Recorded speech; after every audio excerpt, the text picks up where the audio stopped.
Greetings and welcome to He Sent His Word Radio Roundtable. I'm your host, Dianne Woods, and I'd like to thank you for tuning in to our broadcast today.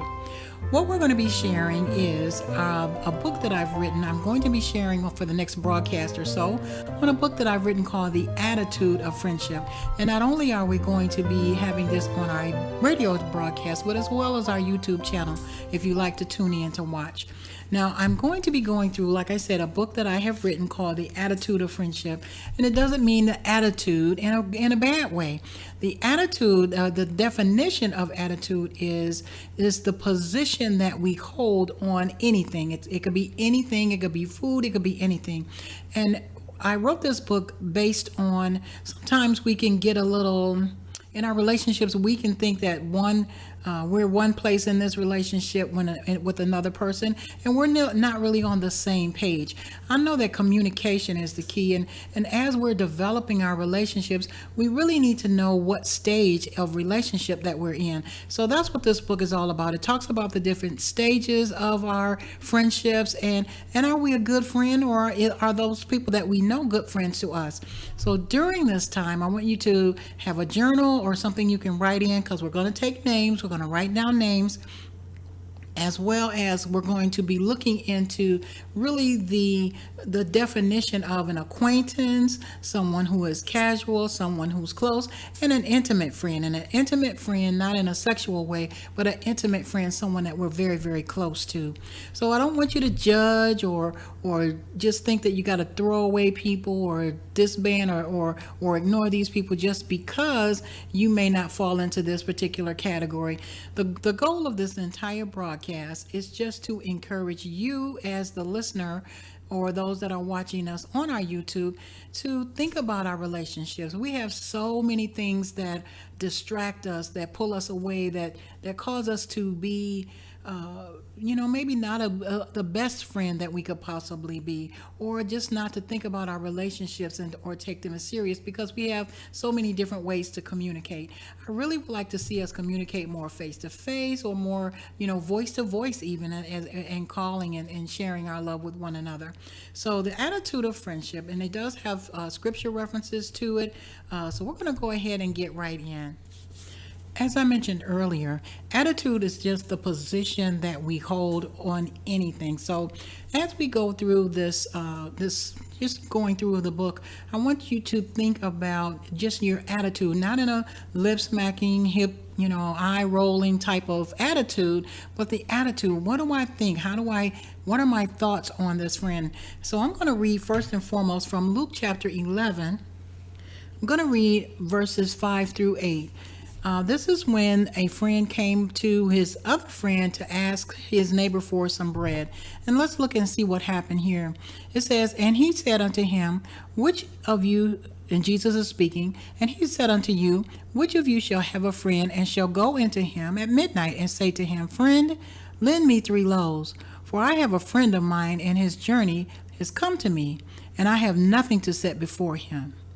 And he from within," this is his friend, "answered and said, Trouble me not, the door is now shut. My children are with me in bed. I cannot rise and give thee. I say to you, though he will not rise and give him, because he is his friend, yet because of his importunity or his continually asking, he will rise and give him as many as he needed." Now, the attitude that I want to bring out in this particular scripture is the fact that he said to himself, he didn't say it out loud. He said it to himself, "Trouble me not." How many times do we, when one of our friends calls us or says something to us, "Oh gosh, here he is again," or you might put it on your phone, a special code. I used to do that, and with certain people maybe I didn't want to talk to, I put like nutty, do not answer, if it was somebody that I really didn't want to speak with. But that's not saying that was the best thing to do, but it kind of let me know that I didn't want to speak to this person. And instead of me just being honest and saying don't call me, I would just ignore them. But however, he was saying within himself, so his attitude, now he was his friend and he ended up giving it to him, but he said it to himself. So our thoughts towards our friends, our thoughts that arise when someone is asking something of us that they may consider us as a friend, or we consider them as a friend, and we might be asking something of them. What are they thinking? What are you thinking inside when the situation arises? Not saying that everything is bad, but you have to realize that as a man thinks in his heart, so is he. The scripture talks about that. So what our thoughts are definitely turn into what the things that we say. Now, he didn't say this out loud to his friend, but he might have said it to his family members or someone in his household. But then his thoughts, eventually his words, then they turn into what he does or what he says. Although he did give him what he needed, he kind of had what I would consider maybe as a negative attitude because he was annoyed. Now we have to think about the attitude of friendship, and we have to think about different things as they arise. Sometimes we can react or respond to certain situations and circumstances. So as we look at our attitude of friendship in our book here, we want to think about each person that we know, people that we consider as friends, and we're going to look and see what stage we are with those individuals. So that's why you want to get a journal or something that you can write with, so that as we go through each of the action steps that are part of this particular series, you can do this on your own.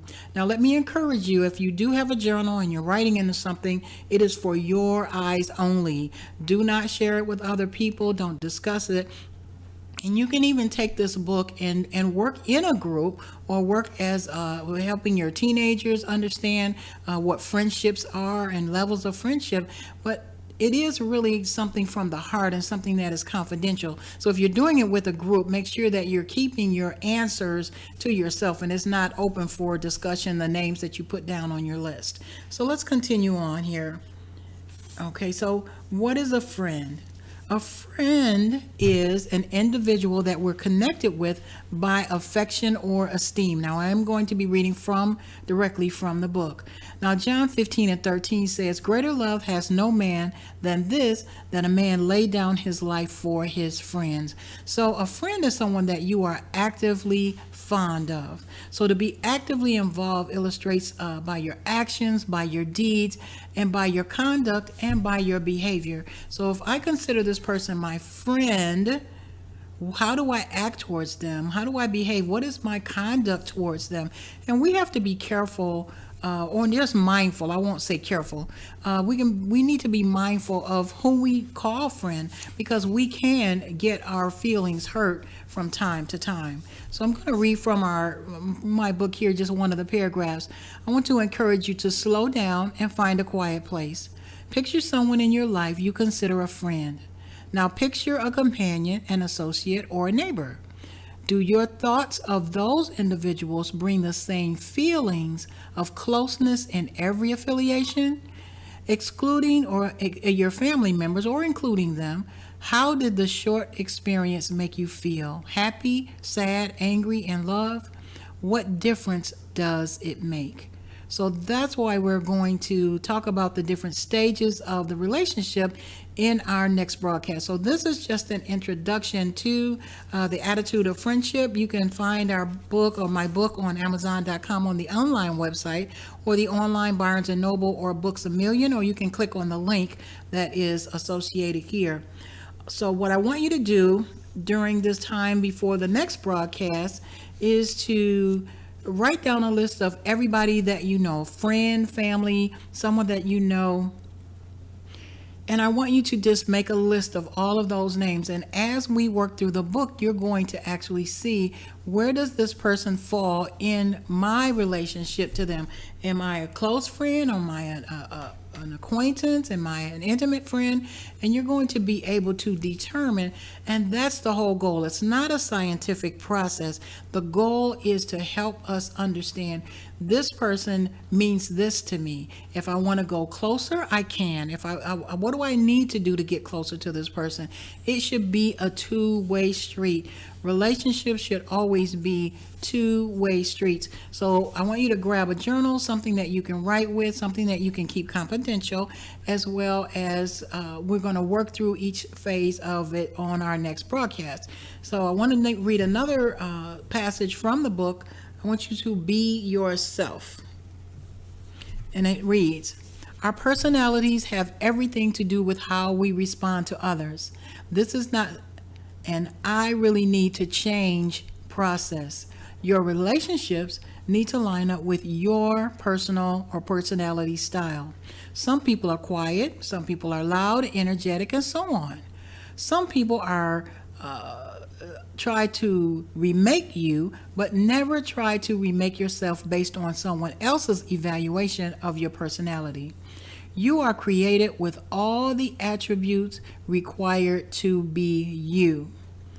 What it means to have an attitude of friendship is defined by the stages of friendship that are clarified. Everyone has an attitude about friends, and everyone you know falls into a specific category in the stages of friendship. Let's begin with our evaluation process during the next broadcast. Okay, so thank you so much for tuning in to He Sent His Word Radio Roundtable. For those of you who are watching on our YouTube channel, thank you so much for subscribing and watching. But I want us to really dig in deep. So make that list of friends. Like I said, keep it in a journal or someplace confidential. And we're going to begin to look at the different stages of friendship. You can order a copy of the book if you like to read along on some of the passages. But let's go ahead and get started. And I thank you so much for tuning in to our broadcast today. And you have a great one.